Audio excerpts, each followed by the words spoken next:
My husband said he was on a business trip for a week.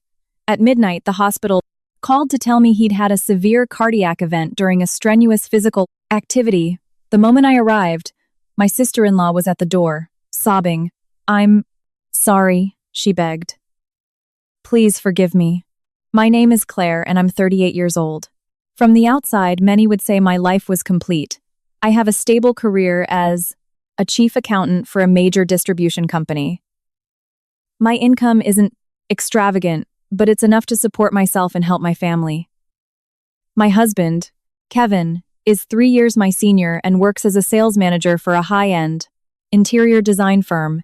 He's well-spoken and impeccably dressed. Everywhere we went, people praised him as a responsible, devoted man. When I married him, everyone said I was lucky. My own mother held my hand and told me, "A woman doesn't need a rich husband, just one who loves her and is devoted to his and family." At the time, I believed her completely. I believed in the man who stood beside me on our wedding day, who held my hand before our families and promised, "I will never let you suffer." I believed in his calm demeanor, in the way he would gently pull out my chair for me, in the respectful tone he used when speaking to my mother. After we married, we bought a house in the same neighborhood as his family. It was important to Kevin to stay close. His mother, Helen, lived just down the street with his younger brother, Ryan. His father had passed away long ago, and Helen, having raised her 2 sons alone, still held immense influence over them. Her opinion was law in our family. She wasn't the stereotypical nagging mother-in-law. On the contrary, she was measured, a woman of few words, strict, but not cruel. In those early years, I told myself to be respectful and do my part to maintain harmony. Ryan, my brother-in-law, is 4 years younger than Kevin. He's a good-natured, somewhat blunt but honest man. A year ago, he married Lily. She was much younger than me, only 26, with a petite frame, a bright face, and a voice that was always gentle. When she first joined the family, she'd call me Claire, her voice sweet as honey. "I'm still so new to all this," she'd say. "Please, show me the parting of me." Ropes. I came to love her like a little sister, helping her with everything, from cooking to navigating family traditions. From the outside, our family seemed to have no drama. A mother-in-law who maintained order, 2 sons who were settled, and 2 daughters-in-law who never fought. But the longer I lived in that house, the more I felt like someone standing outside a window, looking in on a dinner party I was forced to attend every night. For any major decision, Helen would consult Kevin first. For anything concerning Ryan, Lily would whisper with her mother-in-law. As Kevin's wife, I felt like I was often the last to know. Kevin was busy, extremely busy. He traveled for work constantly, sometimes 2 or 3 trips a month, each lasting 4 days, sometimes a whole week. Initially, I had no reason to doubt him. His job required meeting clients, visiting sites, and signing contracts. He would always prepare his documents meticulously and even send me his itinerary. He transferred money for household expenses on time, asked if I needed anything, and reminded me to buy vitamins for his mother. What reason did I have not to trust a husband like that? Once, a friend joked, "Aren't you worried with your husband gone so much?" I just laughed. Worried about what? My Kevin isn't that kind of man. When I said it, I truly believed it, to the point where I felt luckier than most women. But life has a cruel way of making your deepest pain stem from your deepest trust. About 6 months ago, Kevin began to change in subtle ways, so subtle that, if I mentioned them, people would think I was paranoid. He used to leave his phone anywhere. I even knew his passcode. Recently, he changed it. When I asked, he said it was a new company policy for protecting client data. Before, he would take calls right in front of me. Lately, whenever his phone rang, he'd get up and walk out to the balcony or into the bathroom, speaking in hushed tones, before returning. One evening, as I was folding laundry, I saw him on the balcony for a long time. The curtains swayed in the breeze, and I caught a fragment of his lowered voice. "I know, just don't text me at this hour." My heart stopped. When he came back, inside I asked, "Why are you so busy lately? People are even calling you at night." He smiled at me, a perfectly natural smile. "It's work, honey. Clients. Call at all hours. Don't overthink it." His smile was as gentle as ever, but for some reason, I felt a chill run through me. What unsettled me even more was Lily. She was still obedient, still called me. Her big sister still helped me clear the dinner table. But the way she looked at Kevin was off. It wasn't the look of a sister-in-law to her husband's brother. It was too quick, too furtive, like someone stealing a glance, terrified of being caught but unable to resist. Once, Kevin had just returned from a trip, and Lily rushed out of the kitchen. "You're back, Kevin. You must be exhausted." Ryan, sitting right there, teased. He's my brother, not your husband. Why are you so excited?" Lily blushed and looked down, forcing a laugh. I laughed along with them, but my hand, holding a pair of chopsticks, froze. One afternoon, I came home early from work because of a power outage. As I opened the door, I heard hushed voices from the kitchen. It was Kevin and Lily. Before I could announce myself, I heard Lily whisper, "You can't keep doing this. I'm scared," Kevin replied. "What's there to be scared of? Just stay calm." I walked in, and they both fell silent instantly. Lily spun around to the closed in the lauder tenoring sink, pretending to wash vegetables. Kevin, holding a glass of water, looked momentarily stunned before smiling. "You're home early." I looked between them, a heavy, nameless feeling tightening in my chest. That night, lying next to Kevin, listening to his steady breathing, I couldn't sleep. I scolded myself, convinced I was overthinking it. Something like that could never happen in this family. But the more I tried to reassure myself, the clearer the images from the afternoon became. Lily's panicked eyes, Kevin's low voice, her unfinished sentence, "I'm scared," hanging in the empty kitchen. I didn't know it then, but a woman's intuition isn't always baseless jealousy. Sometimes it's the warning bell before a storm that would soon tear apart everything I once called family. After that afternoon, I began to understand that some things can't be seen with the naked eye. For a woman long in a marriage, you don't always need concrete proof. Averting gaze, a swallowed sentence, an unusual silence in a familiar home, it's enough to weigh down your heart like a stone. But honestly, even then, I didn't dare to imagine the worst. I told myself maybe they were discussing a private matter. Maybe Lily had fought with Ryan and was confiding in his older brother. Maybe I was just tired and paranoid. Then one evening, while doing laundry, I found a strange blister pack of pills in the pocket of Kevin's trousers. At first, I thought it was for his stomach, as he often complained of indigestion from his irregular meals. But looking closer, I saw the packaging was covered in a foreign language, with no English label. It didn't look like any cold medicine or vitamin he'd ever used. Holding the pack, my heart began to race, not because I knew what the pills were, but because my gut told me that a normal man wouldn't hide things related to his blank health from his wife. That night, I placed the pills on the dresser and waited for Kevin to get out of the shower. "Honey," I asked, "what are these pills I found in your pocket?" He was drying his hair, and his hand froze for a split second, a fleeting moment, but I saw it. He walked over, took the pack, tossed it in a drawer, and said, with an edge of annoyance, "They're just supplements. Some guys at work gave them to me to try." I looked at him. Supplements? Why weren't they in the medicine cabinet? This time his voice turned sharp. "Can you stop interrogating me over every little thing? I'm tired from work, and I come home to this?" I fell silent. Not because I believed him, but because I knew pushing further would only be met with more anger. In all our years of marriage, I knew Kevin. When he was telling the truth, he would explain everything. When he was hiding something, he used irritation to shut down the conversation. I didn't bring up the pills again that night, but from that moment, a crack formed in my heart. It wasn't loud or immediately painful, but it lingered, a hairline fracture in a vase that still appeared whole. From then on, I paid closer attention. Before, when he went on trips, he'd pack a few simple outfits, documents, and his laptop. But recently, his preparations were meticulous. His shirts had to be freshly pressed, his ties carefully chosen, his shoes polished, and a light spritz of cologne on his wrists. Once, I saw him standing in front of the mirror for nearly 10 minutes just adjusting his collar. I joked, Are you meeting a major client or going to a wedding? Getting all dressed up like that? He laughed, but his eyes didn't meet mine. Big clients. Have to maintain the company's image. The answer was perfectly reasonable, but it left me feeling empty. Because it had been a long time since he'd put that much effort into his appearance when going out with me.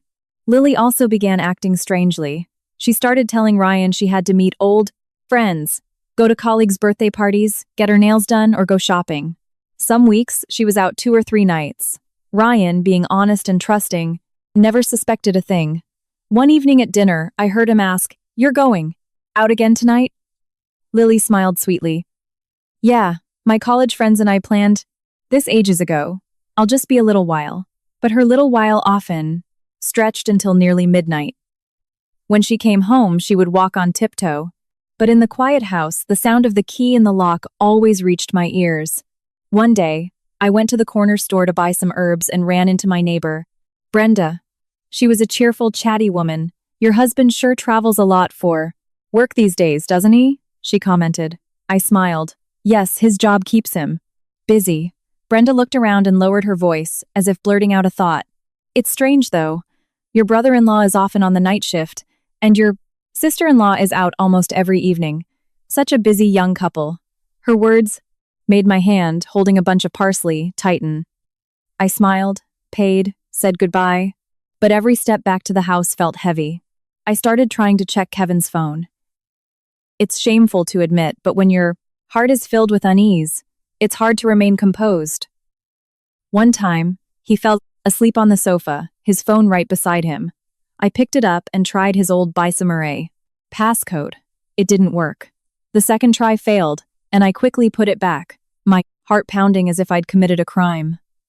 A few days later, I found my chance while he was in the shower.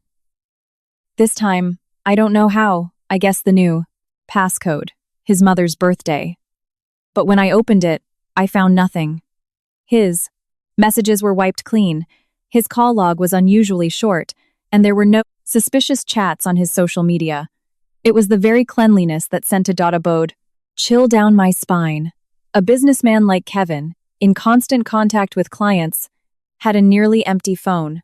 I quickly scrolled through his contacts and stopped at a strange entry, VIP. Client. No name, no company.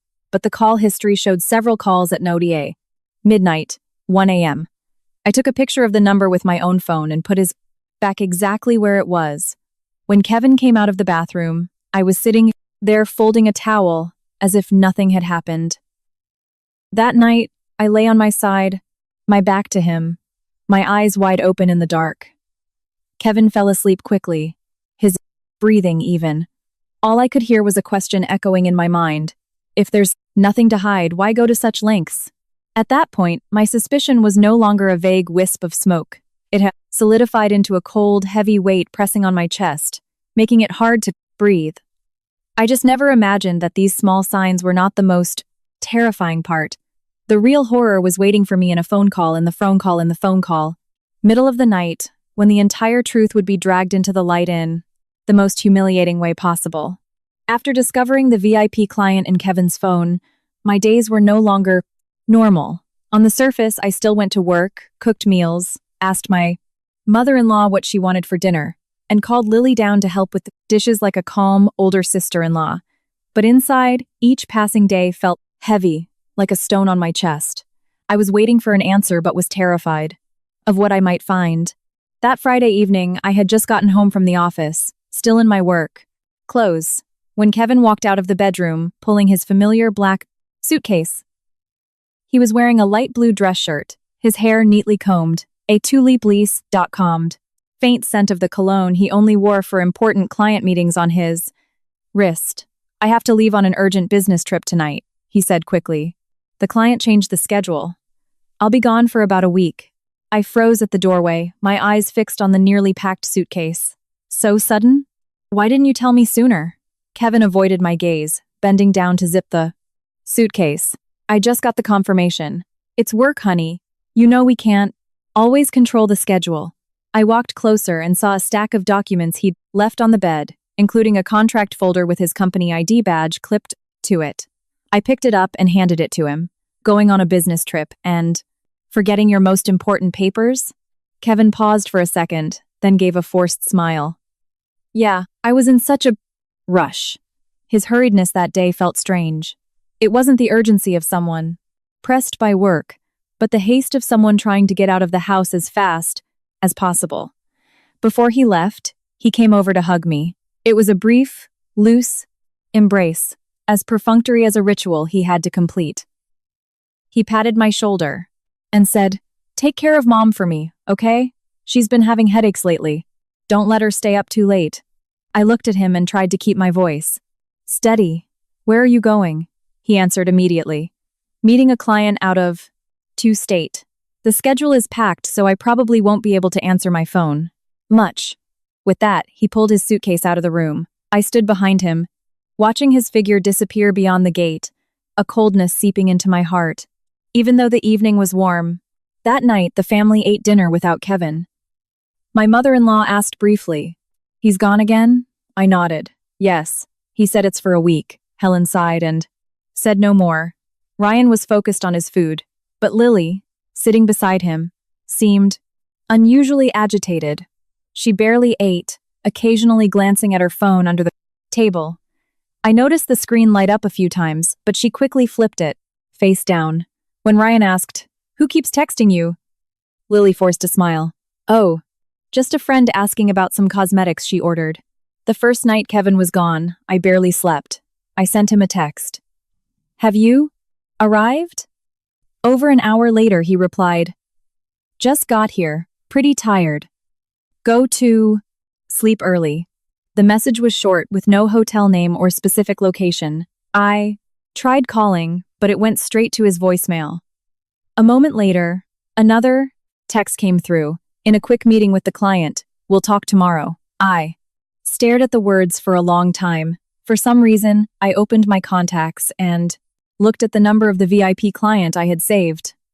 I wanted to call it, but in the end, I couldn't bring myself to press the button. The next day, everything in the house proceeded as usual, but the atmosphere felt strange. Lily told Ryan she had to go to a friend's house because she was going through a tough time. Ryan frowned. "You just went out last night."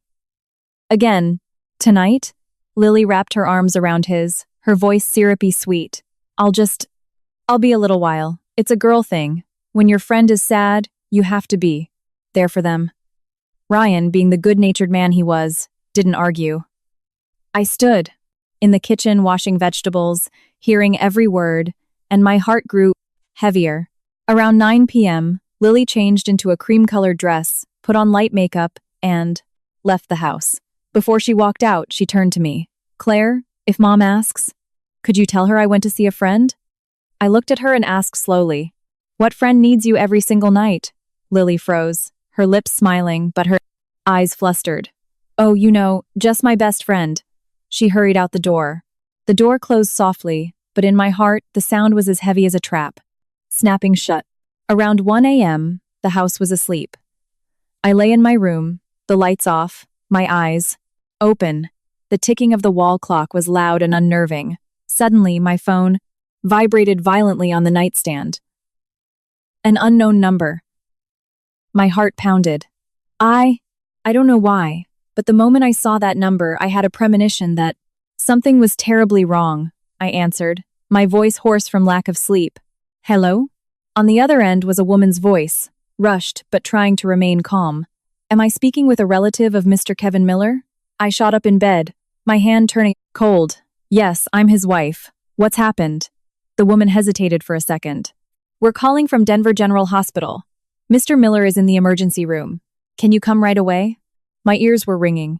"The ER? What happened? Was he in an accident?" "He's on a business trip." The woman lowered her voice. "Ma'am, please stay calm." The patient was brought in a state of severe exhaustion and acute cardiovascular distress. The preliminary diagnosis points to a condition sometimes associated with extreme physical exertion. His condition is currently critical. I was stunned. Those words were like a knife stabbing through the silence of the night. I couldn't understand. My husband was supposed to be on a business trip. Why was the hospital calling me at midnight to report he was in such a humiliating state? I gripped the edge of the bed, trying to ask, was he? Was he alone? The person on the other end was silent for a few seconds. Then a doctor's voice, lower, came on. Ma'am, you should come to the hospital. Immediately. He was not alone when he was admitted. That sentence sent a chill through my entire body. I couldn't ask any more questions. My throat was tight. My limbs felt weak and disconnected. I jumped up, changed my clothes, and grabbed my purse and ID. As I passed the living room, I saw that my mother-in-law was still asleep in her room, and the door to Ryan and Lily's room was closed. But strangely, there was no light from under their door and no sound. I suddenly remembered Lily had left earlier, and still wasn't back. An icy dread ran down my spine, but I didn't dare think further. I called a cab and rushed out into the thick darkness. In the taxi, I clutched my phone so tightly my knuckles turned white. The city outside was lit up, but everything blurred in my vision. I didn't cry, not because I was strong, but because the shock was so great it choked back my tears. A single question repeated in my head. Kevin said he was on a business trip for a week. So who was the woman with him at the hospital? And why was my most dreaded premonition slowly becoming a reality? The taxi screeched to a halt in front of the hospital. I practically jumped out, forgetting to take my change. It was late, but the emergency room was bathed in a cold, white light that made everyone look pale and exhausted. The smell of antiseptic hit me, mixed with the sounds of gurneys rolling, nurses calling out, and families sighing. It all blended into a chaotic symphony that made my heart pound even harder. I ran to the front desk, my voice cracking. I'm looking for a patient, Kevin Miller. I'm his wife. The nurse on duty gave me a quick, pitying look and pointed down the hall. Straight ahead, then left. Trauma room 3. His family is already there. The words his family made me stop in my tracks. What family? My mother-in-law was at home. Ryan probably didn't even know. So who was this family already there? Before I could process it, a woman's choked sobs echoed from the end of the blank hall. The sound was so familiar it sent a chill down my spine. I turned left, and the moment I saw the scene outside Trauma Room 3, I felt like I was nailed to the floor. Lily was collapsed on the tiled floor, her hair a mess, a coat thrown hastily. Over her shoulders, her face drained of all color. Her hands were clenched. Together, tears streaming down her face as she mumbled something incoherently, like someone in a trance. Beside her, her small purse had fallen over, its contents spilled across the floor. One of her high heels lay forlornly a few feet away. I stood there, staring at her. For a few seconds, my mind was so blank, couldn't hear a thing. The woman with my husband that night, the reason the hospital had called me, the person the doctor said was with him when he was admitted, was my sister-in-law, Ryan's wife. The person who ate at my table every night and called me Claire. Lily looked up. The moment she saw me, it was as if she was jolted awake. She scrambled to her feet and rushed towards me, grabbing my arm, her entire body trembling. Claire! Oh, Claire, I'm so sorry. I'm so sorry. Please, forgive. To me. Her hand was ice cold, her nails digging painfully into my wrist. I looked, down at her hand, then straight into her face. It was strange. At that moment, I didn't cry. I didn't scream. Perhaps the humiliation was so profound that it stripped me of any normal reaction. I pulled my arm away. The words that came from my raw throat were barely a dot common of low whisper. Tell me exactly what happened. Lily shook her head frantically, tears falling like rain. I was wrong. I was possessed. I never meant for it to get like this. My voice grew colder. So cold. I barely recognized it myself. I'm not asking if you were right or wrong. I'm asking what you and my husband were doing in there.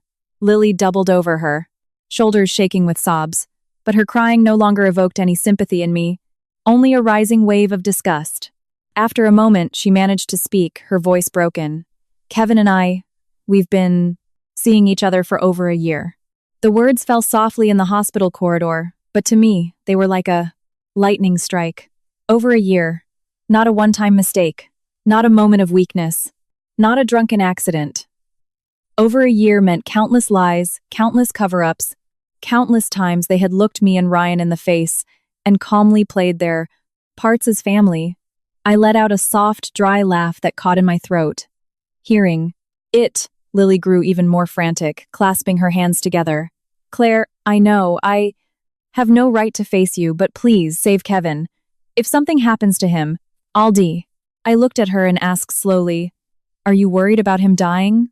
Or about this getting out? Lily froze. The question hit its mark.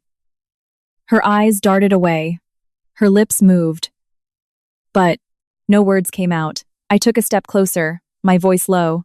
Does Ryan know? At the mention of her husband, Lily burst into tears. Please don't tell Ryan. I'm begging you. He's such a good man, he wouldn't be able to handle it. You can make me kneel for as long as you want. You can hit me. Just please, don't let my husband know. Hearing that, a sharp pain shot through my heart. The person she was afraid of, hurting wasn't me. Her desire for secrecy wasn't born of remorse. She was just terrified of losing the comfortable life she had built for herself. On one side, her honest, legal husband. On the other, her secret lover, her brother-in-law. She had greedily tried to keep both, and in the end, had dragged everyone down, into the mud with her. I looked at the closed door of the trauma room. Behind it was my husband, the man who had promised to never let me suffer. In front of me was my sister-in-law, the woman I had once treated like a sister. One was inside, paying the price for a sordid affair. The other was outside, begging my forgiveness not because she cared about me, but because she was afraid of losing everything. It was only then that I understood why I had felt so uneasy for months. A woman's intuition is never wrong. I had just been willfully blind for too long.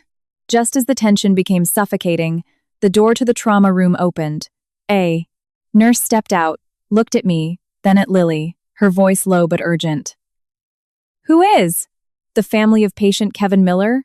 I answered immediately. I'm his wife. Lily also rushed forward. I was with him. The nurse paused, her eyes shifting between us with a look of discomfort.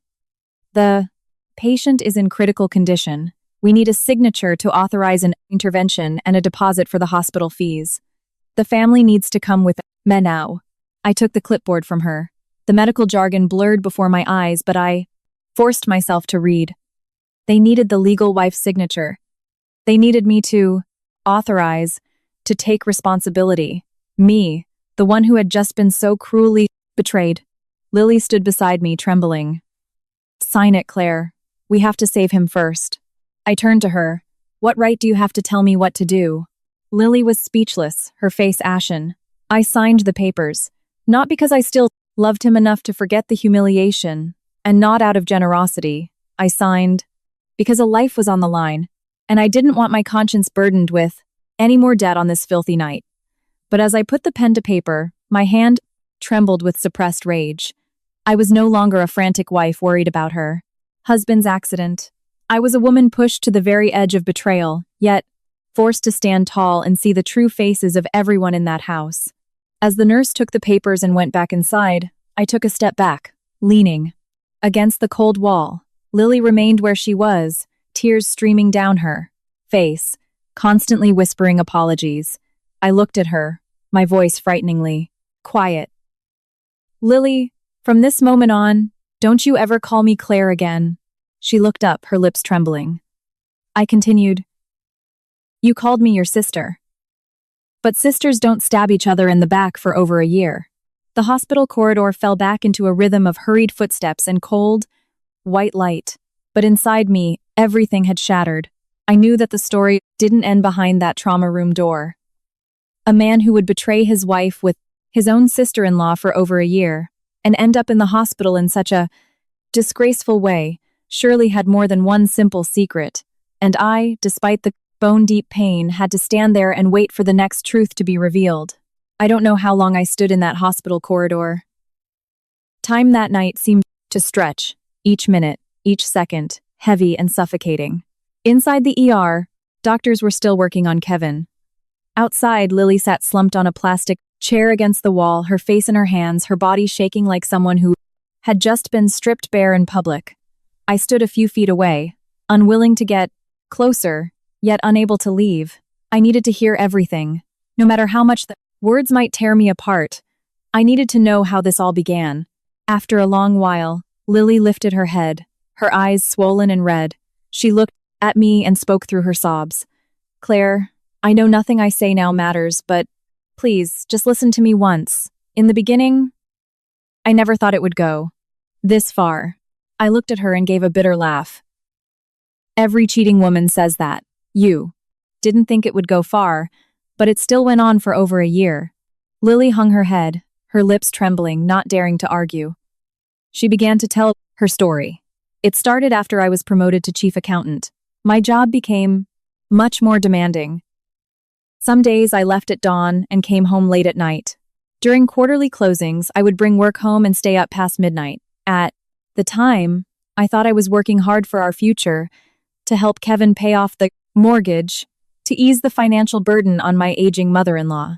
I never imagined that the very days I was burying myself in work would become the excuse for those two to cross the line.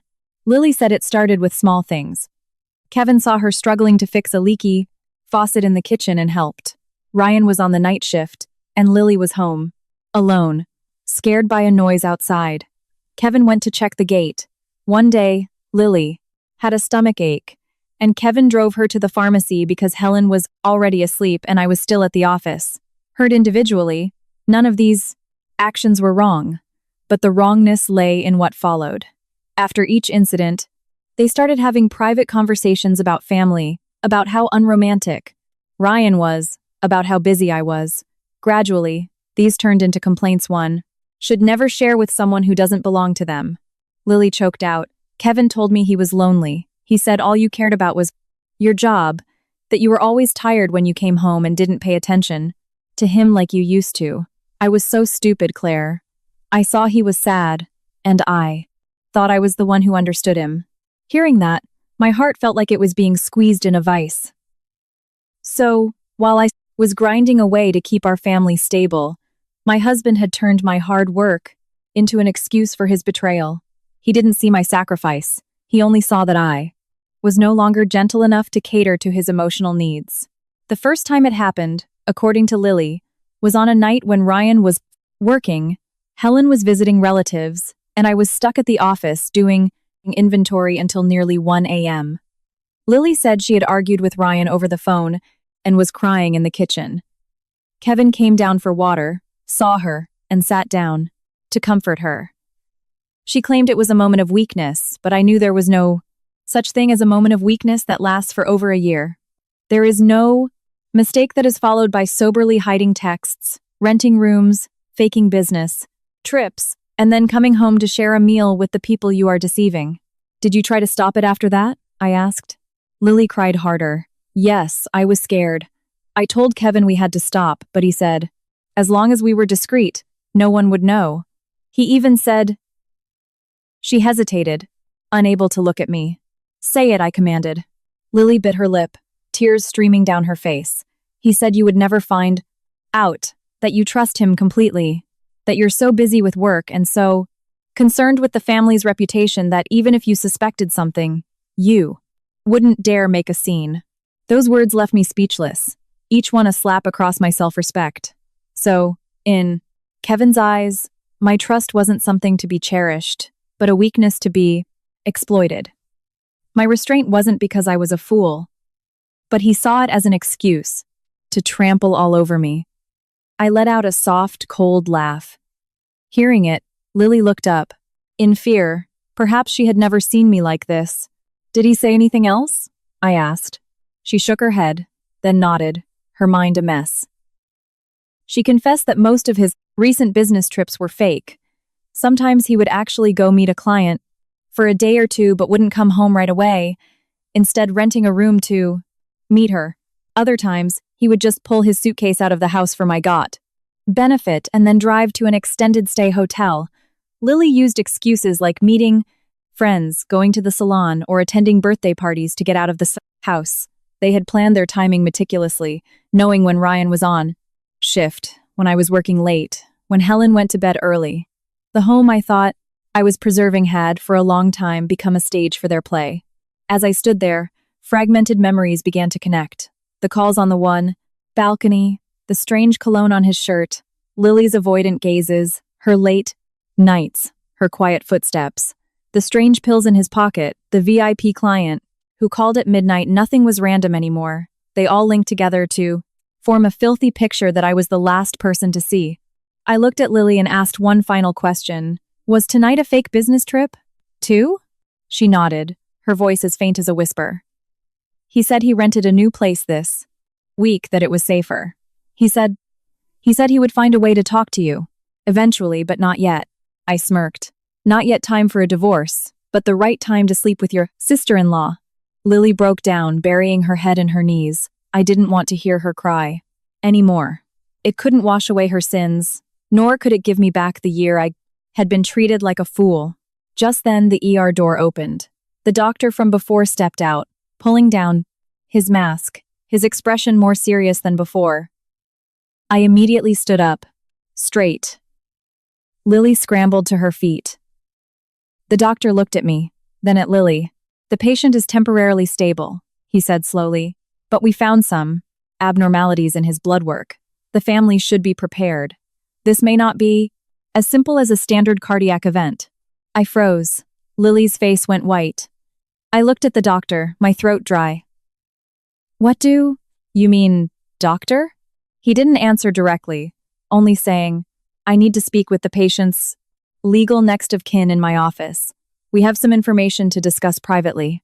Hearing that, I knew the night was far from over.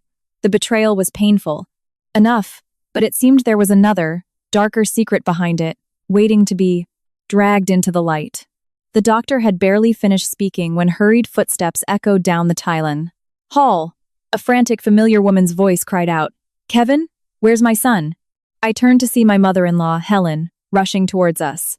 Her hair was a mess, her coat was on crooked, and her face was pale with fear. She must have woken up while I was gone, found me missing, and after failing to reach Kevin, followed the address I'd left in a note to the hospital. The moment she saw me, standing outside the ER, she grabbed my arm. Claire, what happened to Kevin? What did the doctors say? Was he in an accident? I looked at her, my throat tightening. How could I tell her? How could I say that her precious son wasn't on a business trip but was lying in there after a sordid night with his own sister-in-law? Some truths are so shameful they don't just hurt the betrayed, they shatter a mother's pride. But Helen didn't need my answer. Her eyes had already found Lily, huddled on the chair, head down, clothes disheveled, the red mark of a handprint still visible on her cheek. Helen stared at Lily for a long time, her expression shifting from confusion to suspicion and then hardening. Lily, she said, her voice quiet but more terrifying than a shout. Lily jumped, slowly raising her head. The moment she saw her mother-in-law, she burst into tears, her knees seeming to give way as she slid to the floor. Mom, I'm sorry. I'm so sorry, Mom, she cried, crawling forward, her hands clasped in a plea. That apology was a confession in itself. Helen looked at her, her lips trembling. I saw pain in her eyes, rage, and the deep shame of a mother realizing what her son had done. She didn't ask what Lily was sorry for. She didn't pretend not to understand. She walked forward and slapped Lily across the face hard. The sound echoed through the quiet corridor, so sharp and dry that a few people nearby flinched. Lily fell to the side, sobbing into her hands. Helen pointed a trembling finger at her. I may have failed in raising my son, but you are his brother's wife. Have you no shame? You call me Mom. You call Claire sister. You eat at our table every day, and you do this? Lily could only weep. Mom, I was wrong. I was so wrong. Helen let out a bitter laugh, tears welling in her own eyes, but her voice remained sharp. Wrong? A one-time mistake can be called wrong. Deceiving your entire family for over a year isn't wrong, it's shameless. The words silenced Lily. I stood beside them, my heart aching but also stunned. I had prepared myself for Helen to defend her son, to blame me for not being a good enough wife, to shift the blame to Lily, or even to me. But she didn't. She turned to me, her face looking as if it had aged 10 years in one night. She took my hand, which was cold and trembling. Claire, she said, her voice Horse, I'm sorry. I failed to teach my son how to be a man. He failed as a husband and as a brother. I have wronged you. Hearing that, my throat tightened. For hours, I had forced myself to stay calm, to not cry in front of Lily. But Helen's apology made my eyes sting, not because it erased the pain, but because at least one person in that house still knew right from wrong. Before I could respond, Helen spun back to Lily. Where were? To you two tonight? Kevin told his wife he was on a business trip, so why is he in the hospital with you? Lily wiped her tears, her words broken. Kevin, he wasn't on a trip. He rented a suite at an extended stay hotel. He said it was private, that no one would know. He asked me to meet him there tonight. Helen closed her eyes, taking a deep breath as if to suppress the rage boiling inside her. Private? She repeated, her voice dripping with contempt. Private? So you could destroy two families? Lily only cried harder. I stood there, listening, but my mind was recording every detail. An extended stay hotel, a new rental, not a regular hotel. Someone had arranged it, someone knew, maybe someone was even covering for them. This wasn't just two adulterers getting what they deserved. The way Lily spoke of the place made me feel like there was another hand at play. Just then, Lily's phone buzzed on the chair beside her, the screen lighting up, the dim corridor. Lily flinched as if electrocuted and lunged for it, trying to flip it over. But I had already seen the name on the screen. Vince, hotel, manager. I wasn't the only one. Helen saw it too. Her eyes narrowed. The phone went silent, then buzzed again, and again. The caller was clearly getting impatient. Helen walked over and snatched the phone before Lily could hide it. She stared at the screen, then at Lily. Who is Vince? Lily stammered. No one. Just the manager of the place Kevin rented. My voice was cold. Why would a hotel manager be calling you repeatedly in the middle of the night? Lily bit her lip, her face turning paler. She couldn't answer. Helen held the phone out to her. Answer it. Put it on speaker. Lily shook her head in panic. Mom, don't, please. But her reaction only made things clearer. Helen looked at me, then at the closed ER door. Her voice dropped, chillingly calm.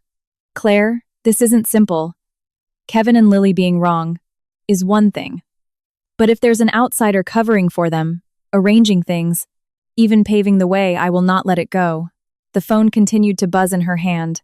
The name Vince, hotel manager, lit up again, a signal that the night's revelations weren't over. Another, filthier, and more dangerous door was about to creak open. Lily's phone buzzed a few more times before falling silent. The quiet did nothing to ease the tension in the hospital corridor. Instead, it made my heart feel even heavier.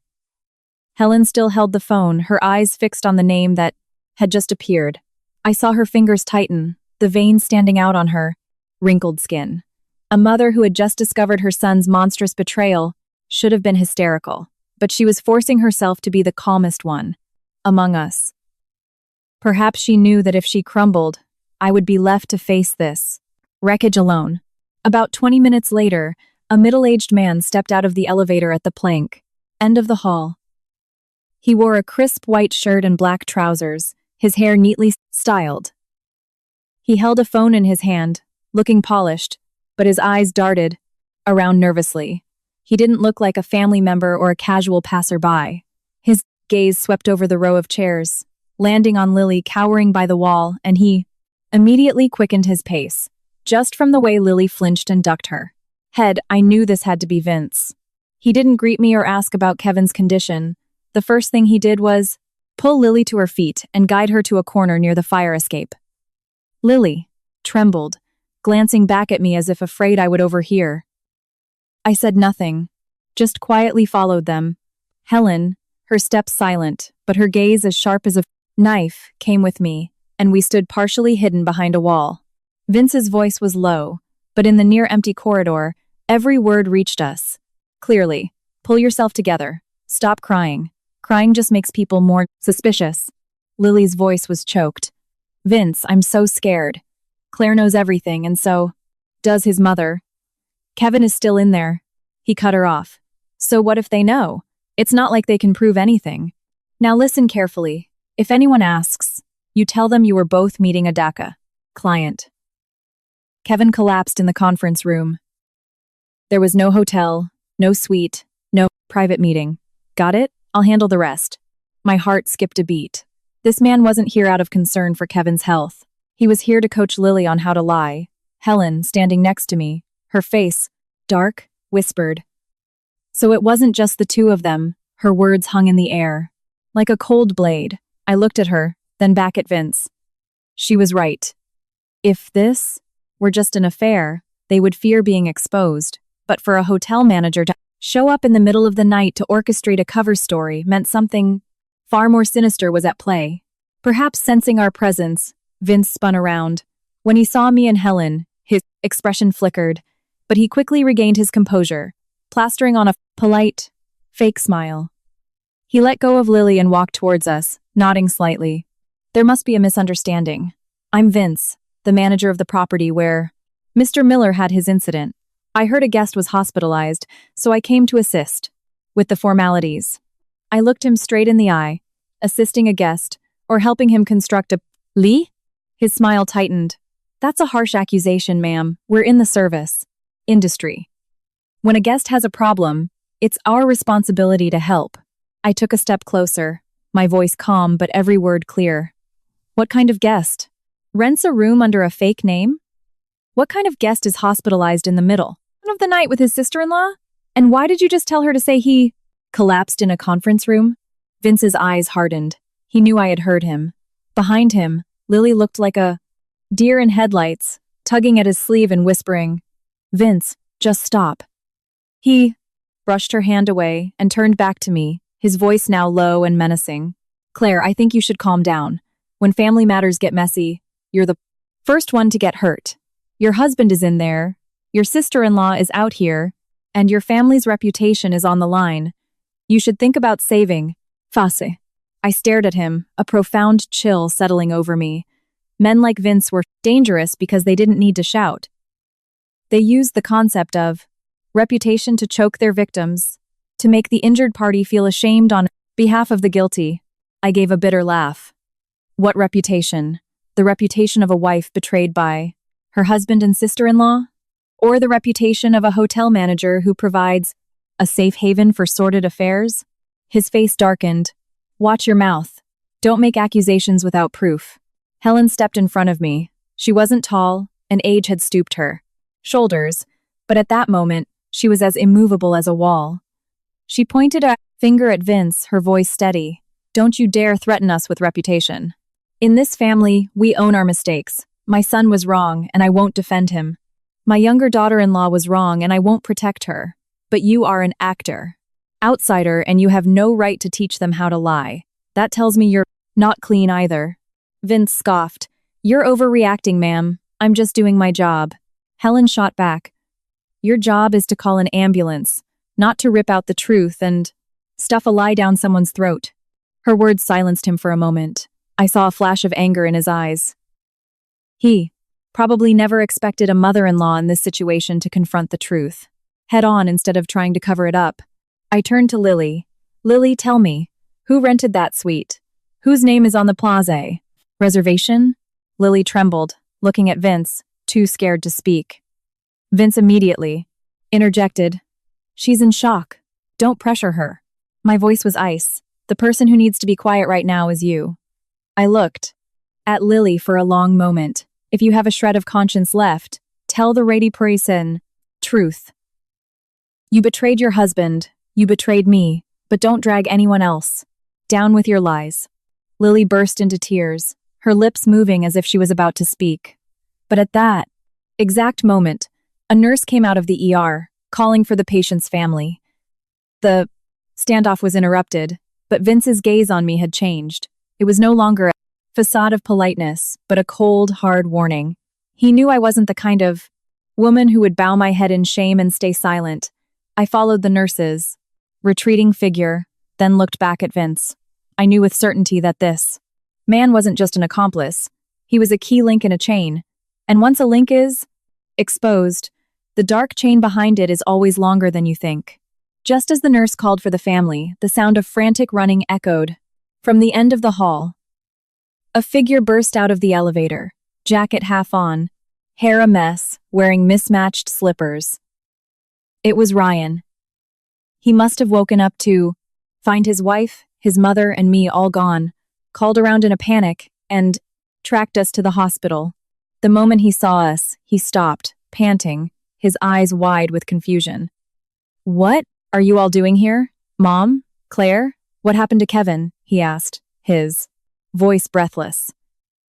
But before anyone could answer, his gaze fell on Lily, huddled against the wall, her face pale, her eyes red, her clothes in disarray, the faint red mark of a slap on her cheek.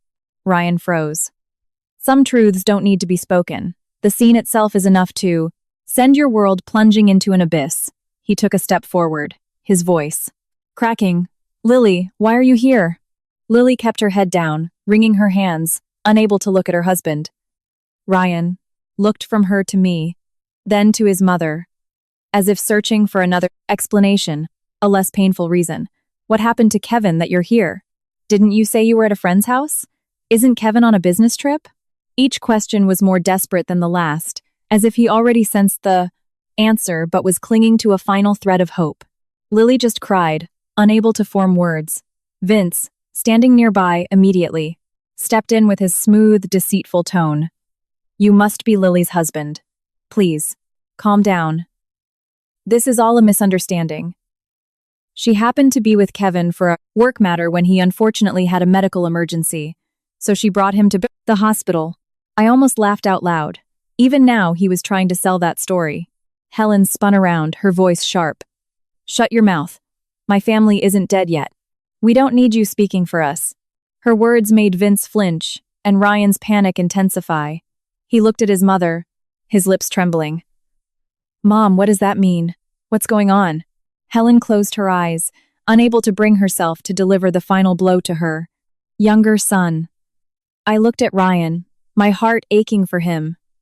He was the most innocent person in this entire mess, a decent, hardworking husband. And all this time, in his own home, his wife had been carrying on an affair with his brother for over a year. I took out my phone and opened a text message Lily had sent me just minutes before, in her panic, as if she thought it would soften the blow. It read, "Kevin and I were wrong. We've been seeing each other for over a year. Please, I'm begging you, don't tell Ryan." I held the phone out to him. "Read this. I'm not going to speak for anyone." Ryan took the phone, frowning in confusion. But after a few seconds, his face drained of all color. The hand holding the phone began to shake violently, and it slipped from his grasp, clattering onto the floor. He staggered back a step, his eyes wide with horror as he stared at Lily. "No, this isn't real, is it?" Lily sobbed. "Ryan, I'm so sorry." He let out a mangled, heartbreaking laugh. "Sorry? What are you sorry for? Tell me. Is this just a misunderstanding? Were you really just with him for work?" Lily fell to her knees, grabbing onto his legs. "I was wrong. I was blind. Please, just give me one more chance." Ryan stood frozen, his expression shifting from disbelief to despair, and, finally, to pure rage. He wrenched his leg free and lunged at Vince, grabbing his collar. "You knew all about this, didn't you? You rented them the room, and you have the nerve to stand here and coach my wife on how to lie?" Vince, though pulled forward, remained cool. He pried Ryan's hands off and straightened his shirt. "You should be asking your wife, not me. I just provide a service." That response was like gasoline on a fire. Ryan swung his fist, but Helen and I rushed to hold him back. This was a hospital. If he assaulted someone, things would only get worse. "Ryan, stop," Helen yelled. "Are you going to let them turn you into the bad guy?" Ryan was breathing heavily, his eyes bloodshot as he glared at Vince. Service? Is your service breaking up families? Or are you just so used to seeing married men bring married women into your rooms that it seems normal to you?" Vince didn't reply, just smirked. That smirk told me everything. This man was accustomed to the wreckage of other people's lives. To him, Ryan's tears, my humiliation, and Helen's pain were just inconveniences to be managed to protect his business. Ryan turned to Lily. his voice no longer a shout but a broken raw whisper. You cheated on me with my own brother. Lily, are you even human? Lily crawled towards him, her voice lost in sobs. I never meant to hurt you. I really don't want to lose you. Ryan looked at her as if she were a stranger. You don't want to lose me, so you slept with my brother? You don't want to lose me, so you came home and slept next to me after texting him? Lily, what do you take me for? The fool who guarded the door for you two? That last question made Lily collapse completely. Helen turned away, tears streaming down her face. I didn't have the strength to comfort Ryan. In that moment, we were all losing something. I was losing a husband, Ryan was losing a wife, and Helen was losing faith in the son she had raised. As for Lily, she had lost the mask of innocence she had worn in our home for over a year. As Ryan stood trembling before Lily, the ER door opened again. A medical staff member announced that Kevin was stable but needed to be moved to a monitored room. Hearing his brother's name, Ryan's eyes blazed. He looked towards the door and ground out, I want to see him. I want to look my good brother in the face. No one answered. We all knew that confrontation was inevitable, but even before Kevin woke up, the truth had already drawn blood. Just as Ryan demanded to see Kevin, the doctor stepped out of the ER, his expression grim as he took in the chaotic scene.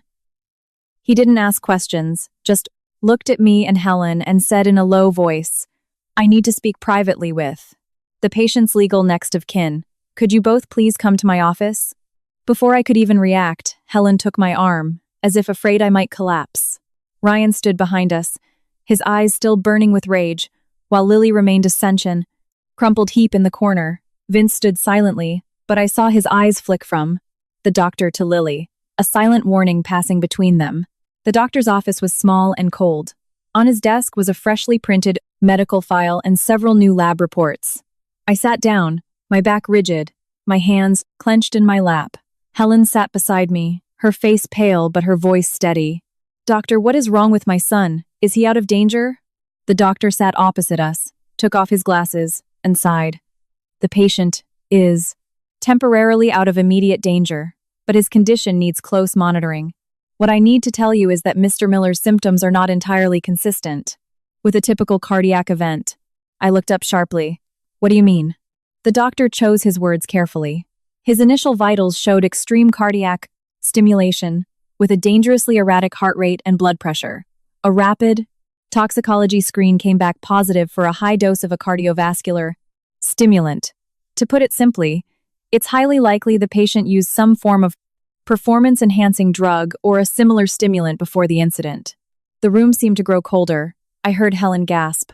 And for me, in that instant, the image of the strange blister pack of pills from Kevin's pocket flashed in my mind.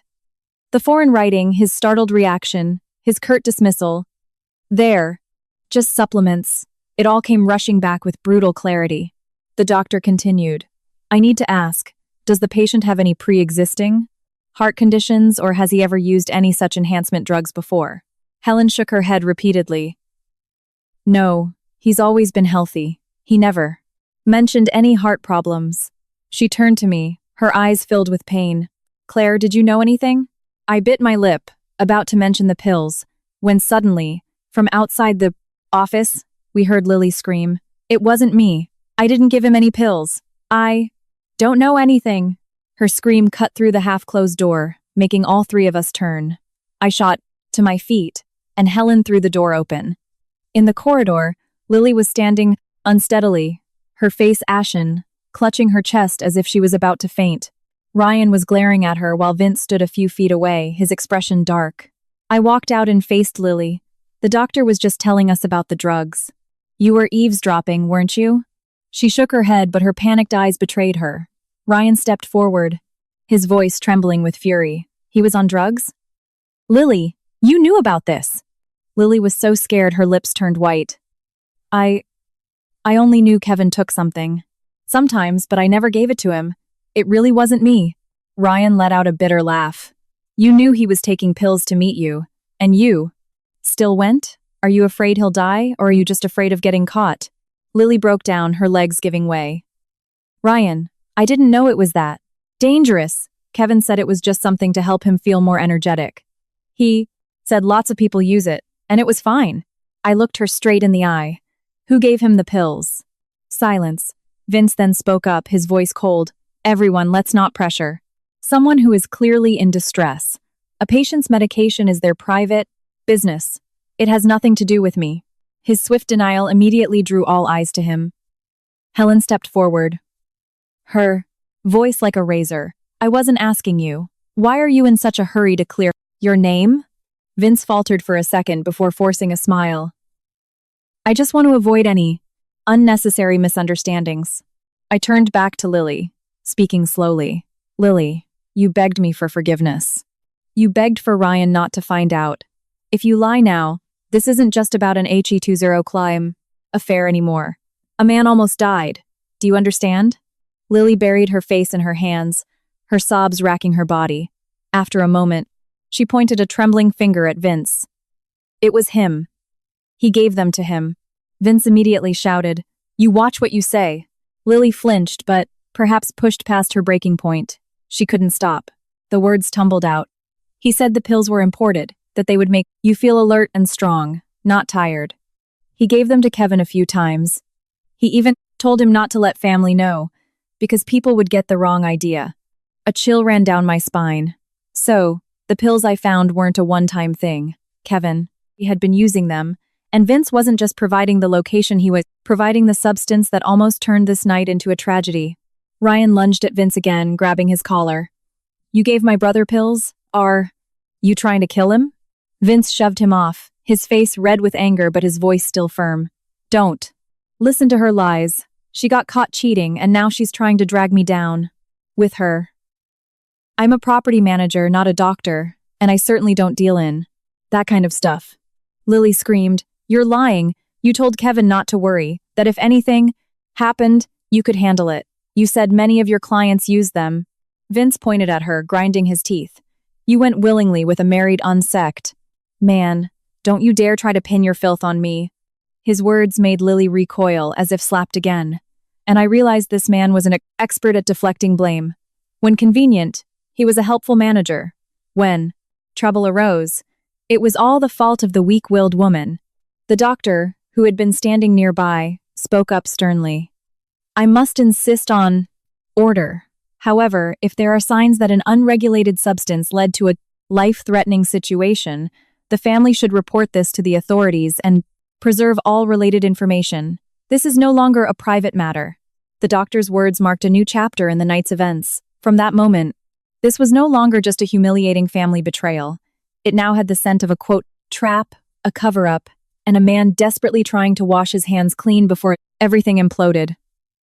I looked at Vince. He looked back at me, his eyes cold and hard. I knew that the moment Lily accused him of supplying the drugs, he was no longer a bystander. He had been dragged into the vortex, and cornered animals don't go down without a fight. I felt it clearly then. The real storm was just beginning. I thought that after Lily exposed Vince as the one who supplied the drugs, the truth was becoming clearer. In that shameful night, I thought I had identified the three culprits: a cheating husband, a shameless sister-in-law, and a man who enabled them from the shadows. But life is never that simple. Some traps are set not just to hide a crime, but to push an innocent person into taking the fall. Around 3 a.m., just as the doctor was arranging for Kevin to be transferred to a monitoring room, 2 uniformed police officers walked into the ER, accompanied by a hospital security guard. The older officer scanned the group and asked, "Who is the legal wife of patient Kevin Miller?" I stepped forward. "That's me." He nodded, his tone polite but firm. "Ma'am, we need you to come with us to a private room. We need to verify some information regarding a substance found in the patient's personal belongings." I froze. "What substance?" The officer looked at me, his gaze not unkind but sharp enough to make my heart sink. A small, unlabeled bottle of pills was found in the patient's pocket. Preliminary analysis of the bottle shows your fingerprints on it. My ears were ringing. I stared at him, then at Helen. For a moment, I truly couldn't comprehend what I had just heard. My fingerprints on a bottle of pills belonging to Kevin? A bottle I had never even seen? My voice was dry. I've never touched any bottle like that. I don't even know where it came from. Vince, standing not far away, let out a small, derisive smirk. He didn't speak directly to me, but his voice was loud enough for everyone to hear. Family. Matters are complicated. A wife finds out her husband is cheating, gets angry. Maybe she puts something in his pocket. Maybe she just touches the bottle. It's not unheard of. His words were a knife in my back. A man who had just been accused of supplying the drugs was, in a matter of minutes, turning the blame onto me. Helen slammed her hand on a nearby desk. The sharp crack made everyone jump. She pointed a finger at Vince. You say one more word, and I'll sue you for slander. My daughter-in-law was betrayed, but she still signed the papers to save my word yes. Son's life. A man like you has no right to smear her name. Her voice trembled with rage, but her words were clear. I looked at her, my throat tight. In my throat tight. Moment of being accused. It was the mother of the man who betrayed me who stood up to defend me. But the reality was terrifying. I began to understand. Someone had prepared an escape route. If Kevin didn't make it, I could be suspected of harming him out, too of jealousy. If he survived, they could still paint me as a vindictive wife who caused trouble after discovering the affair.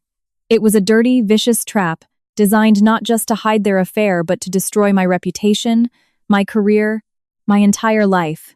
I turned to Lily. Lily, before Kevin was brought in, where was his jacket? Lily, who had been crying, looked up, her face paling as if she just remembered. Something, she stammered. His jacket. I stepped closer, my voice firm. Tell the truth. Back at the hotel, who had Kevin's jacket? Lily trembled, looking from Vince to me. Vince immediately growled. Remember, you're speaking to the police. That threat only confirmed my suspicions. Helen shouted, Let her speak! Lily burst into tears, her hands covering her face. Before we went into the cation room, Vince told me to take Kevin's jacket down to the front desk to be stored. He said it was warm in the room and we might forget it. I gave it to the receptionist. After that, I didn't see it again. When Kevin collapsed, everything was so chaotic. I don't remember who brought the jacket up. The corridor fell silent. I felt a chill run down my spine. So, for a period of time, Kevin's jacket was out of sight of both him and Lily. And it was during that window that the pill bottle could have been planted. I looked at Vince. Explain yourself. Why did you tell her to take the jacket to the front desk? And why was this bottle found in the pocket? Vince calmly adjusted his cuff, a smirk playing on his lips. How should I know? A guest checks in an item, the staff stores it. What's inside the pockets? Who puts it there? That's the guest's business.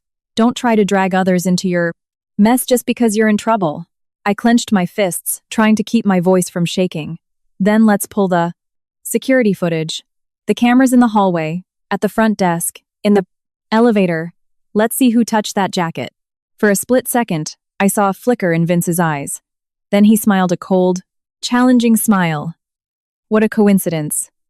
The camera on that floor has been out of order since this afternoon. The maintenance team is working on it. I doubt there's any footage. The moment he said that, I understood everything. There was no such thing as a coincidence that perfect. The camera was broken on the right floor, at the right time. The exact time Kevin and Lily arrived, the exact time the jacket was taken to the front desk.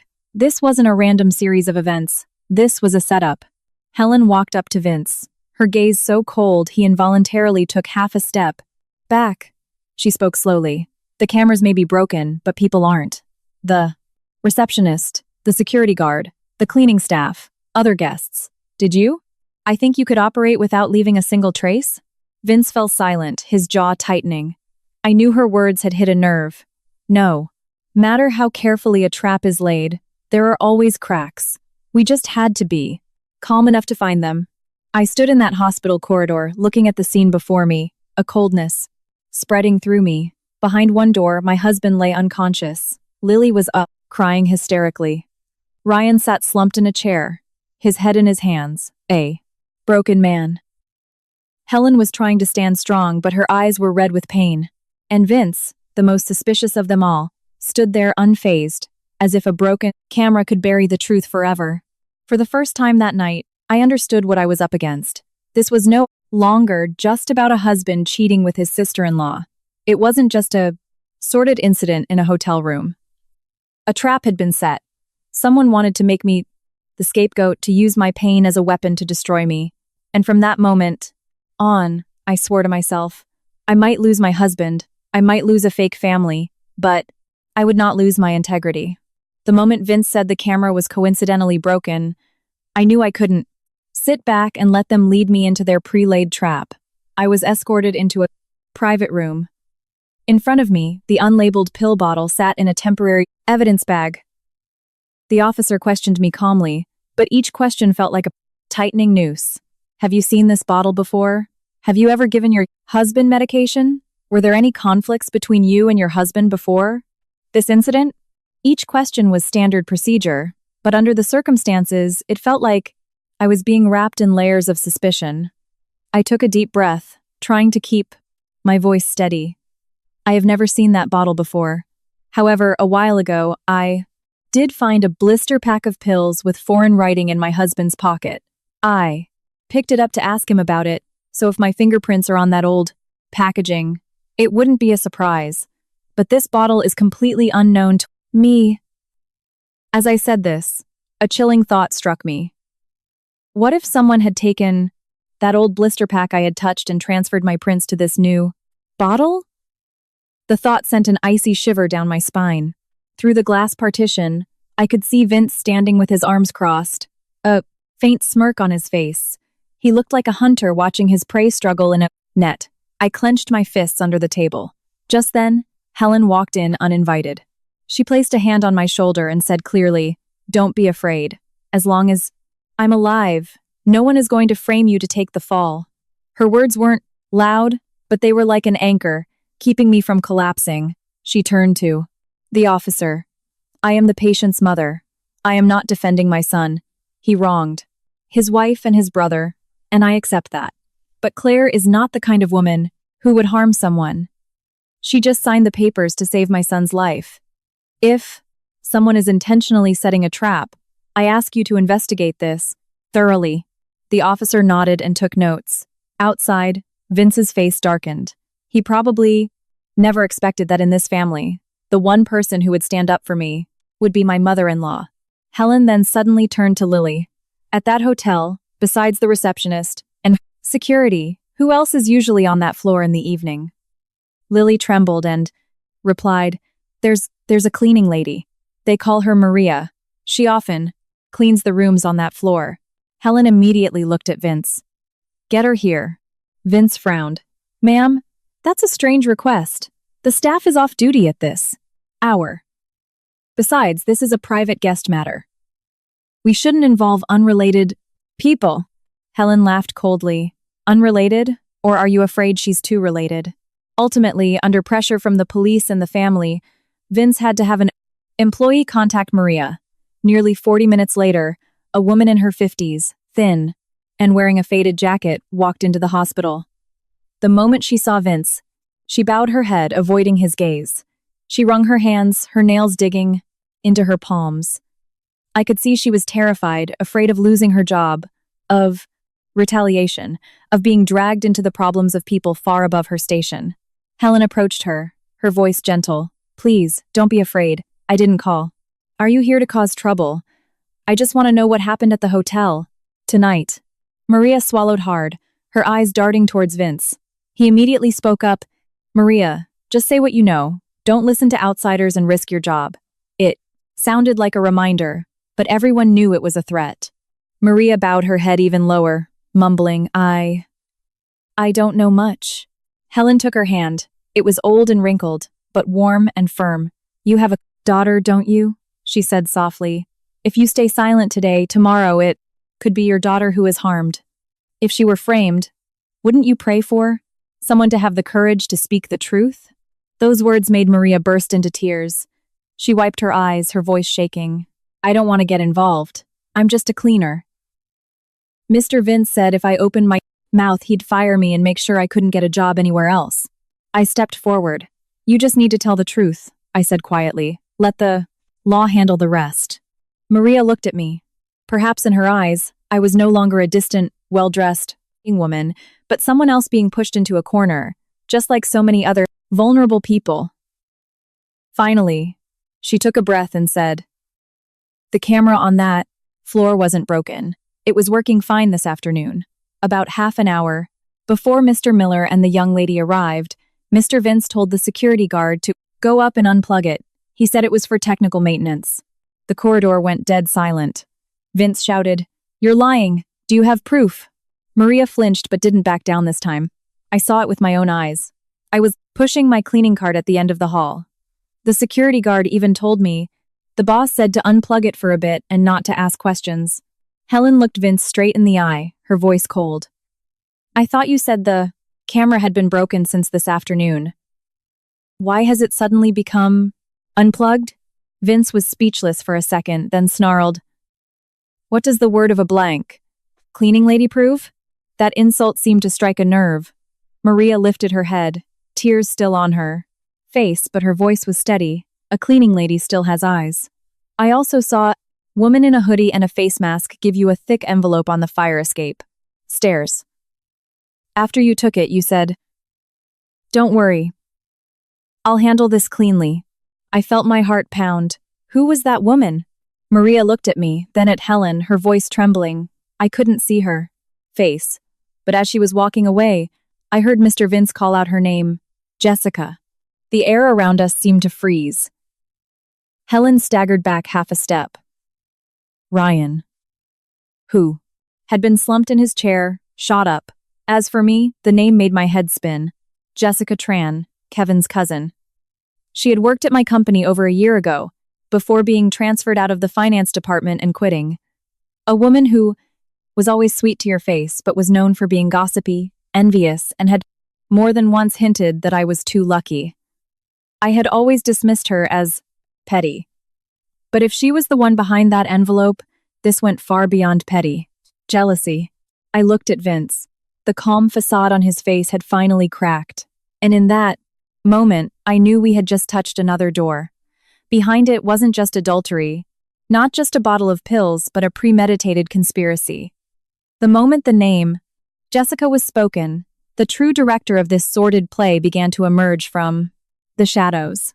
The moment the name Jessica was spoken, a cold wind seemed to sweep through the Enderley hospital corridor. I looked at Helen.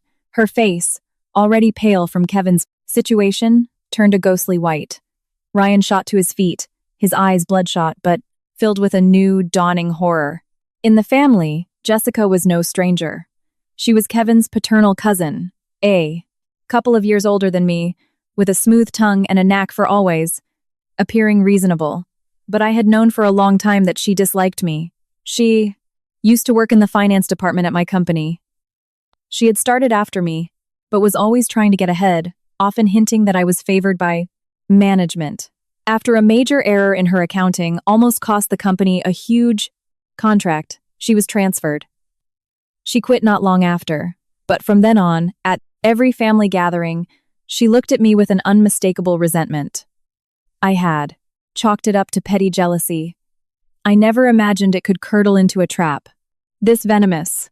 Just as the tension reached its peak, the sound of high heels clicked down the Surrey hallway.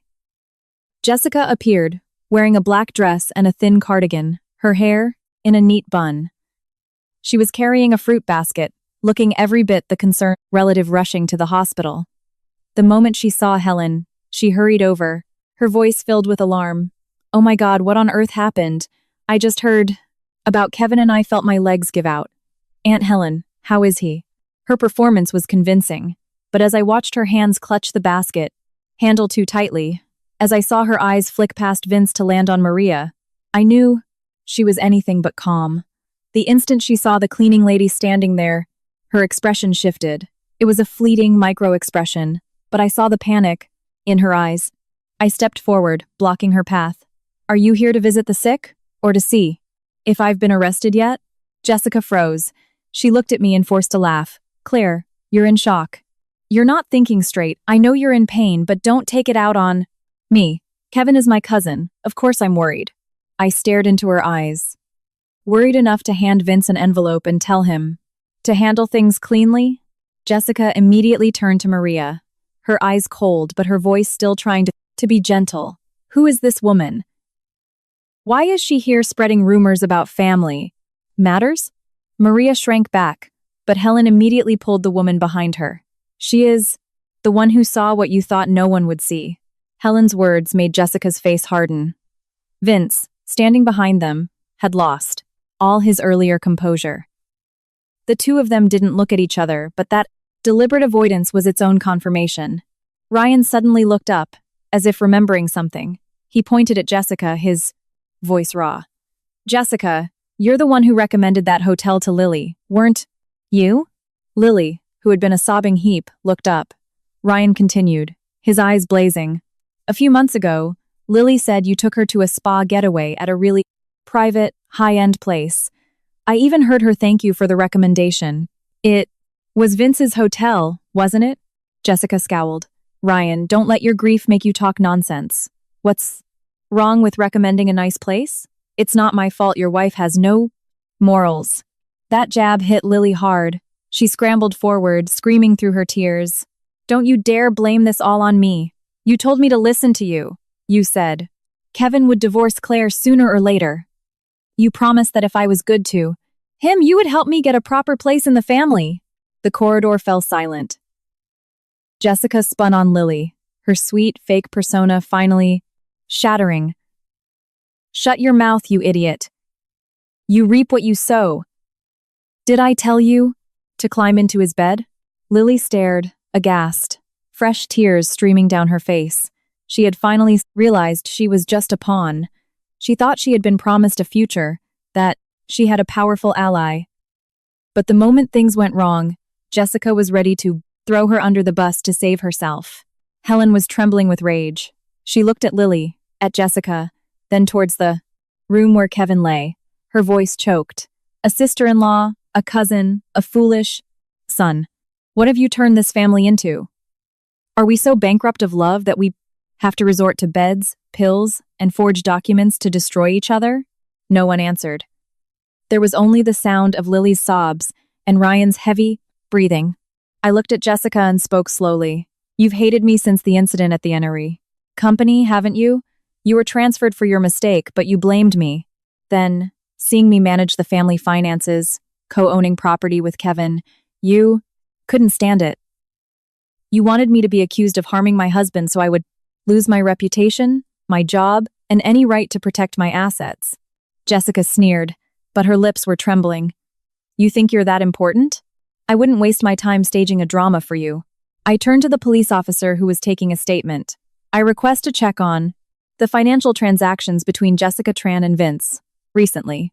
Maria witnessed an envelope. If it wasn't cash, there must be a record of a transfer, a call, a text, or a meeting. Vince immediately protested. You have no right to request a check of private bank accounts. I looked at him coldly. I don't. But law enforcement does, when there are signs of evidence tampering, providing unregulated substances, and framing an innocent person. Jessica glared at me with pure hatred, her mask of civility now completely gone. She hissed, so quietly only I could hear, Claire, you always act so high and mighty. You think you've won? I replied calmly, no, I haven't won, but at least now, you're no longer pulling the strings from the shadows. After I said that, I saw her composure finally break. I knew then that what had been dragged into the light was only the beginning. Her goal was never just to cover up an affair. She wanted me to be accused of attempted murder.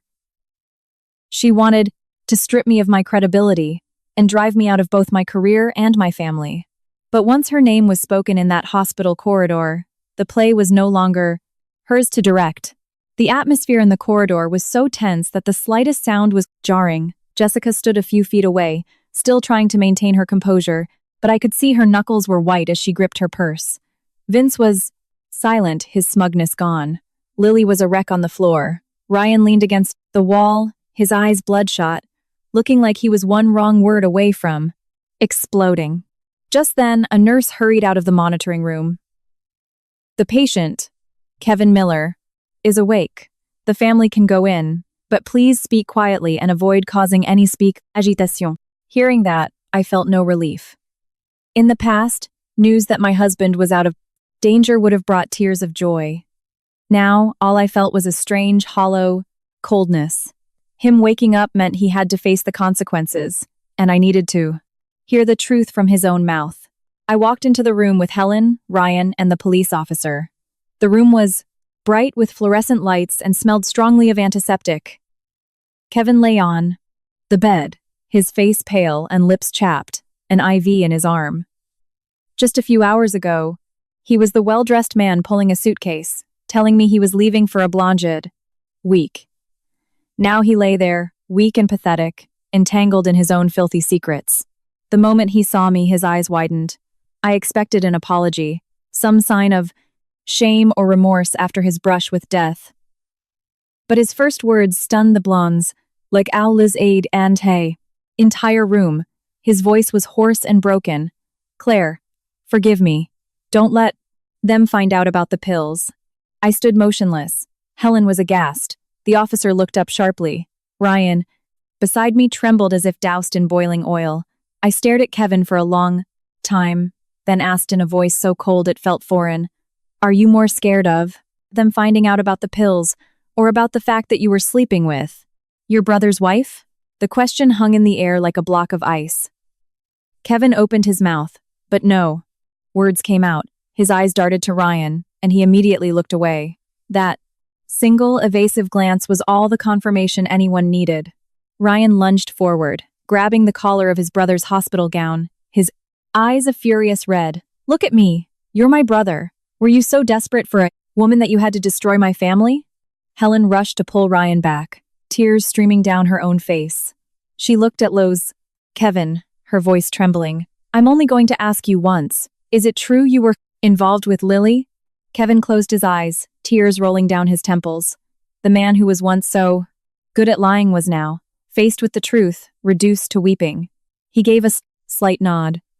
That nod made Helen stagger backward. I caught her, but my eyes never left Kevin. The officer spoke. "Mr. Miller, you just mentioned the pills. You know where that bottle came from, don't you?" Kevin trembled. I do." Ryan gritted his teeth. "Tell them." Kevin seemed to be pulling himself out of the mire he had created. "At first, it was just me and Lily, sneaking around. I knew I was wrong. But then Jessica found out. She had a video of me and Lily in the hotel room." His voice cracked. "She said if I didn't do what she said, she'd send it to Claire, to Mom, to Ryan." I clenched my fists. Even though I had suspected Jessica was behind it, hearing it from Kevin's own mouth still chilled me to the bone. He continued, each word a struggle. "Jessica made me sign some papers," she said. "They were just temporary loan documents, internal transfers to free up some capital. But I later found out they included documents related to our joint assets. She said if I divorced Claire, everything would be fine. If Claire refused, she had ways to destroy her reputation." I stepped closer to the bed. "And you signed them?" Kevin sobbed, his voice filled with fear. "I was forced to. I was scared you'd find out. Scared Mom would find out. Scared Ryan would find out." I laughed bitterly. "You weren't afraid of doing wrong. You were just afraid of getting caught." He fell silent, as if my words had slapped away his last shred of dignity. The officer asked, "And the pills?" Kevin swallowed hard.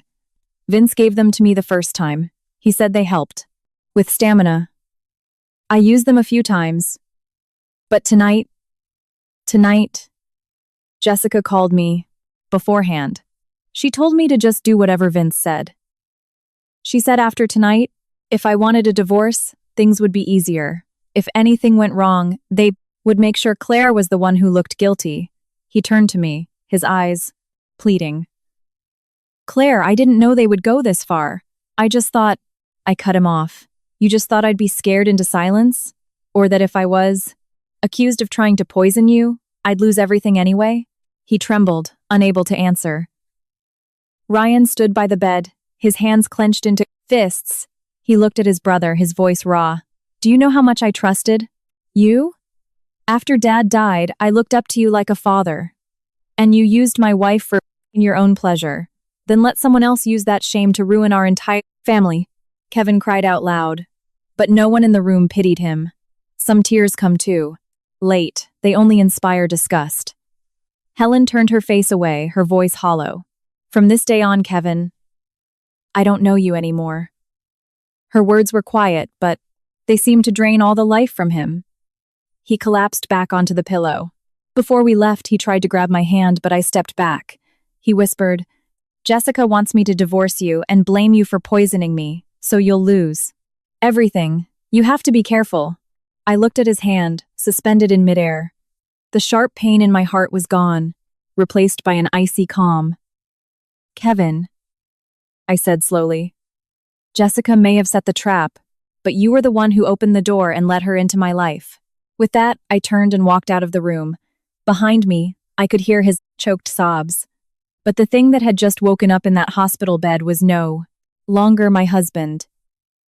It was just a coward who, after betraying everyone, was now desperately confessing the truth, terrified of being buried in a trap set by someone else. When I stepped out of the hospital room, Helen didn't ask any questions. Perhaps, seeing my face, Ryan's bloodshot eyes, and hearing Kevin's choked sobs from inside was enough. She stood silently for a moment, then took out her phone. Her hand was shaking, but her voice was firm. She called every relative Jessica was close to, the ones who would surely be manipulated if they only heard one side of the story. Get to the hospital now.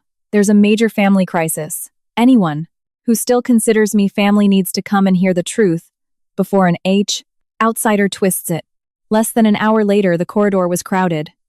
Kevin's aunt, his uncle, several cousins, all of them looked bewildered. Jessica stood among them. Having regained some of her composure, she was dabbing her eyes, playing the victim.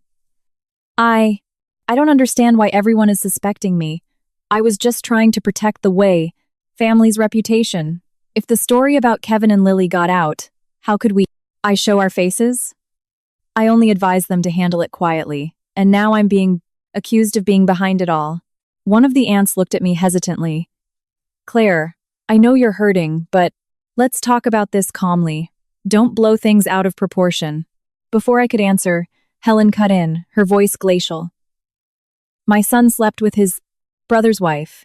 Someone planted drugs and forged fingerprints to frame his wife. How much calmer should we be? Do we wait until Claire is wrongly arrested before we wake up? Her words silenced the crowd. Jessica cried louder. Aunt Helen, how can you say that about me? I grew up in this family. You treated me like your own. How could I be evil enough to harm Claire? I looked at her. The Claire of a few years ago might have been swayed by her tears. But after a night of watching masks fall, I no longer trusted anyone's performance. I opened my purse and took out what I had managed to save. Screenshots of Lily's confession, a recording of her talking about Jessica's promises, a copy of Maria's statement to the police, and the initial report about the pill bottle. I laid them out on a small table. Jessica, if you're so innocent, please explain this. Why did Maria hear Vince call your name on the fire escape? Why did Lily say you recommended the hotel? And why did Kevin, the moment he woke up, confess that you blackmailed him with a video? Jessica's face paled, but she held her ground. That can all be faked. Messages can be doctored. Recordings can be edited. Who's going to believe a cleaning lady? And Kevin is sick, he's probably delirious. She turned to the relatives, sobbing. Think about it. If I really did all this, would I be stupid enough to show up here? I was just worried about Kevin. Just then, the officer's phone rang. He answered it, his expression hardening. He looked at Vince. The hotel's security chief just sent over another video file. It's not from the hallway camera on that floor. It's from the elevator camera in the basement.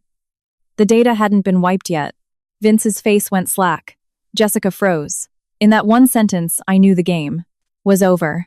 The video was played on the officer's phone, then mirrored to a tablet for everyone to see. The quality was grainy but clear enough. In the corner of the basement elevator, Jessica, wearing a hoodie and mask, was visible. As she turned, her profile and the silver bracelet she always wore were undeniable. She handed Vince a thick envelope. The audio was muffled, But one sentence came through with chilling clarity, silencing the entire corridor. Make sure Claire's fingerprints are on it. She has to be the one to take the fall. No one spoke. The relatives who had been doubting me moments before now stared at Jessica in stunned silence. Lily sobbed uncontrollably. Ryan gritted his teeth. Vince backed away, his face ashen. And Jessica stood rooted to the spot, her eyes wide, as if she couldn't believe the footage still existed. Helen walked up to her. She stared at her for a long time, tears streaming down, her face, her eyes as hard as stone. Then she slapped her, hard. The sound echoed through the hall. I treated you like my own niece, Helen choked out. And you turned out to be more venomous than a stranger. You ate at this family's table. You called me aunt, and you were willing to send Claire to prison just to satisfy your own greed. Jessica clutched her face, the final mask torn away. She screamed, her eyes wild. Yes, I'm greedy. So what? Why does Claire get everything? The house, the money, the career, your trust. It's always her. What about me? I worked hard for years and I was still the second best. All she has to do is act innocent and everyone rushes to her side. I looked at her, no longer with anger, but with a cold pity for an envy so rotten it had consumed her soul. I stepped forward. No one took anything from you, Jessica. You lost your job because you made a mistake. You lost trust because you lived a lie. And today, you have no way out. Not because of me, but because your own greed has left you with nowhere to run. Jessica looked like she wanted to lunge at me, but the officers stepped in. I turned to Helen.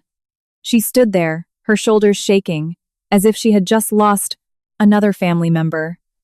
That night, the final truth came to light, but it brought no warmth.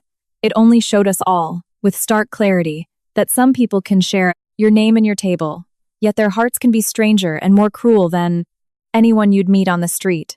After the basement elevator video was revealed, all of Jessica and Vince's denials crumbled. The police asked them to come to the station for formal questioning that night. Vince, who had initially tried to maintain his composure, turned pale when the charges were listed: tampering with evidence, concealing security data, supplying an unregulated substance, and slander. Jessica no longer cried. She stood silently, her eyes vacant, as she watched her relatives, the people she had known her whole life, turn their backs on her one bit honor. I stood in a corner of the corridor, feeling strangely empty. The truth was out, but I felt no sense of victory. Perhaps when a home collapses, even if the one who caused it pays the price, the person left standing in the rubble can't feel joy. I just felt tired. Tired from a night that was too long, from lies that had gone on for too long, from the fact that my trust had been a joke for over a year. Lily sat on the floor, her eyes swollen shut, her hair a mess. Ryan stood before her for a long time. He didn't yell or scream anymore. Sometimes the greatest anger is silent. She crawled to him and grabbed his hand, her voice a raw whisper. Ryan, I was wrong. Hit me, curse me, just don't leave me. He looked down at her, a single tear rolling down his cheek, but his voice was clear. I can be poor, I can be in pain, but I will not live with a woman who slept with my brother. With that one sentence, Lily let go, collapsing as if all her strength had vanished. Ryan turned and walked away, his back slumped, looking utterly alone. I knew my wound was deep, but Ryan's was just as raw.